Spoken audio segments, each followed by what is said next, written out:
અમરેલીમાં railway line પર LPG ભરેલી બોગી લીકેજ થઈ છે. મોટા લીલિયા પાસે બોગી લીકેજ થતા દોડધામ મચી હતી. અમરેલી ફાયર વિભાગની ટીમ ઘટના સ્થળે પહોંચી સમગ્ર વિસ્તાર કોર્ડન કરવામાં આવ્યો. અમરેલી વિસ્તારની વાત છે. અમરેલીમાં ટ્રેનની બોગીમાં બાટલો લીકેજ થતા સમગ્ર મામલો અને સમગ્ર આજુબાજુના લોકો છે જે તે ચિંતામાં ભયમાં આવી ગયા હતા. ત્યારબાદ ફાયરની ટીમ દ્વારા ત્યાં સમગ્ર ઘટનાને છે તે કોર્ડન કરવામાં આવી અને હાલ સમગ્ર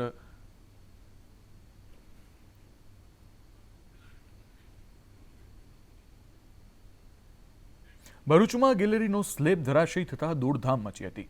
ડ્રીમલેન્ડ પ્લાઝાની ગેલેરીનો સ્લેબ ધરાશયી. ફાયર વિભાગની ટીમ ઘટના સ્થળે પહોંચી. ઘટનામાં સદનસીબે કોઈને જાનહાનિ નથી થઈ.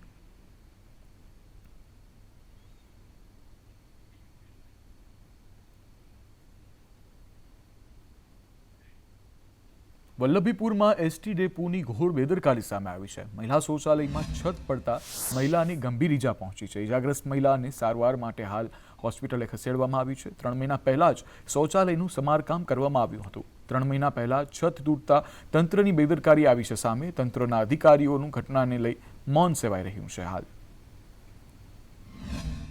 આ તો હમણાં જ ઓલું થયું. રિનોવેશન કર્યું કેટલો સમય થયો? આ 3 મહિના થયા. દાવરાભાઈ સાહેબ અને પછી અમારા સાહેબ હતા. દાવરા સાહેબ આવ્યા હતા જોવા. સુરતમાં કેમિકલ પાવડર ભરેલા ટ્રક સાથે અકસ્માત સર્જાયો. પૂરપાટ ઝડપે ટ્રક ચાલકે આગળ જતા ટ્રકને ટક્કર મારી. ટ્રક ટક્કર મારતા કેમિકલ પાવડર ભરેલો ટ્રક પલટ્યો હતો અને નેશનલ હાઈવે 48 પર નાની નરોલી પાસે અકસ્માત સર્જાયો હતો.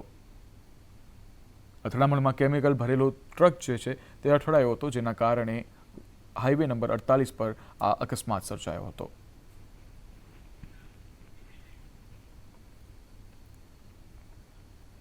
રાજ્યમાં પોલીસની કામગીરી પર સવાલો તો ઉઠી રહ્યા છે. તેની વચ્ચે ભરૂચમાં સસ્પેન્ડ પોલીસ કર્મીએ જ દારૂનો જથ્થો સગેવગે કર્યો છે. 23,000 દારૂની બોટલ સગેવગે કરી હોવાની ફરિયાદ નોંધવામાં આવી છે. ₹31 લાખનો દારૂનો જથ્થો સગેવગે કર્યો છે. વાલિયા પોલીસ સ્ટેશનના સસ્પેન્ડ કર્મી છે જગદીશ વસાવા. વસાવા છે સસ્પેન્ડ ક્રાઇમ રાઇટર હેડ. અગાઉ પણ જગદીશ સામે પ્રોહિબિશનની નોંધાઈ છે ફરિયાદ.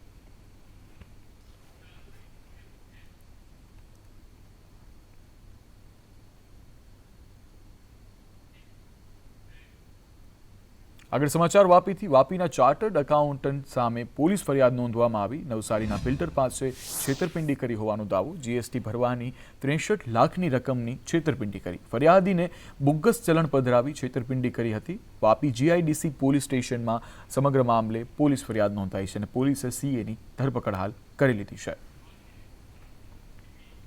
પરિવારમાં નાની મોટી અનબનતો બનતી હોય છે, પણ પેટલાદમાં પરિવારનો ઝઘડો ભ્રૂણ હત્યા સુધી પહોંચ્યો. સુણાવ રોડ પર 2 પરિવાર વચ્ચે માથાકૂટ થઈ હતી. ખાટલો મૂકવા બાબતે આ નાની એવી માથાકૂટ થઈ હતી અને ગર્ભવતી મહિલાને પેટમાં લાત વાગતા આ ભ્રૂણ નિર્મમ હત્યા કરવામાં આવી હતી. 5 આરોપી સામે હાલ ફરિયાદ નોંધવામાં આવી છે અને એટ્રોસિટીના ગુનામાં 4 આરોપી સામે ફરિયાદ નોંધાઈ ચૂકી છે.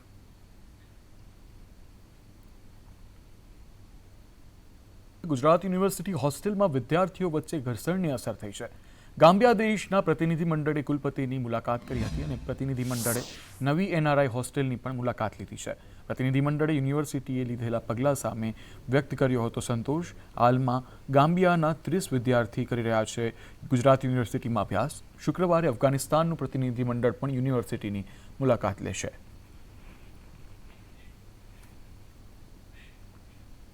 અમદાવાદમાં સ્માર્ટ સિટી પ્રોજેક્ટ અંતર્ગત મ્યુનિસિપલ કોર્પોરેશન દ્વારા 5,000થી વધુ સીસીટીવી કેમેરા લગાવવામાં આવ્યા છે. ત્યારે ડેપ્યુટી મ્યુનિસિપલ કોર્પોરેશનના કમિશનર મિહિર પટેલે જણાવ્યું કે હવે આર્ટિફિશિયલ ઇન્ટેલિજન્સ ટેકનોલોજી એટલે કે એઆઈનો ઉપયોગ કરી સીસીટીવીથી નિયમોનો ભંગ બદલ કાર્યવાહી કરવામાં આવશે. જેના માટે મ્યુનિસિપલ કોર્પોરેશન દ્વારા ખાસ સોફ્ટવેર તૈયાર કરવામાં આવ્યું છે અને આ સોફ્ટવેરને તમામ સીસીટીવી કેમેરા અને કંટ્રોલ રૂમ સાથે જોડી દેવામાં આવશે, જેમાં પોલીસ અને મ્યુનિસિપલ કોર્પોરેશનના નિયમોના ભંગ બદલ કાર્યવાહી કરવામાં આવશે. આર્ટિફિશિયલ ઇન્ટેલિજન્સનો ઉપયોગ કરી 20થી 22 જેટલા ટ્રાફિક પોલીસ અને કોર્પોરેશનના નિયમોના ભંગ બદલ કામગીરી થશે. આગામી 3થી 4 મહિનામાં સોફ્ટવેરને કંટ્રોલ રૂમ અને સીસીટીવી કેમેરા સાથે કનેક્ટ કરવાની કામગીરી પૂર્ણ કરવામાં આવશે.